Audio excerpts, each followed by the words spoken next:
As you can tell by this very stable snapshot of the ruptured glass pane, I was indubitably scared shitless, just dreading having to tell my parents. Yes, my dumbass was responsible for knocking the most useless part of a boxing machine straight into the glass. But upon removal of each glass shard, hoping no one would find a little something nice slipped into their foot, it became obvious that the glass pane was simply secured by prying the metal frame open with my fingertips. Fuck, dude, they really couldn't just use screws to secure a glass pane together? A couple of Google searches later, and no luck on finding a standard-sized glass replacement. And being as though it is Google, it nailed the crap out of my phone with adverts for a garage windows repair for at least half a rack.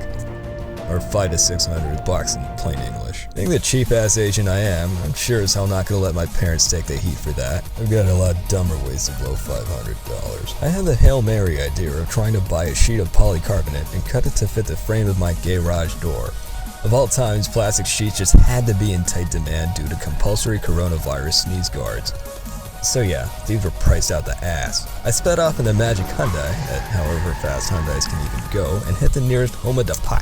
Well, lucky me, I forgot my wallet and in turn my license. So flooring it at 60 across a 35-mile area just added insult to injury trying to get this job done as inconspicuously as possible.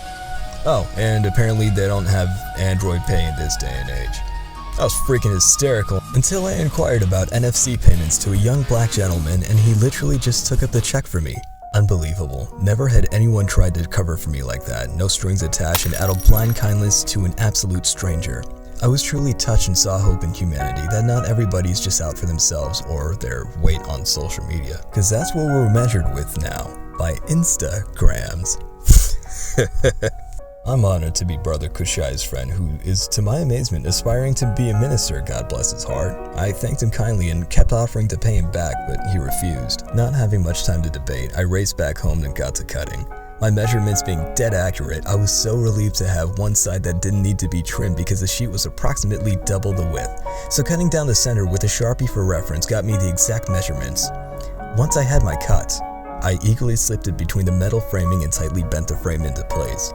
I was probably sweating with worry of the cutout being too large, but look at it now. Just one problem, the polycarbonate looked too clear compared to the others. Better get Eric Cartman's crap swatches to dull up the sheet. And just like Eric Cartman, I felt bad about covering it up, so I went and told my mom about shattering the glass and that it was alright, cause 1/8 of the garage was now shatterproof. My mom kinda took it to be expected, and not even a verbal ass whooping for that matter. And so with the rest of my ass intact, still, I went to personally thank Kushai and try to square things off. Funny thing is, he used the money I forced back to him to try to get his dad something for Christmas. What a guy. Fast forward to today and my parents now have a hurricane-proof garage door without windows. Add that to the list of stupid things to blow money on. Next is going to be a self-driving Apple car that keeps crashing because it doesn't have windows.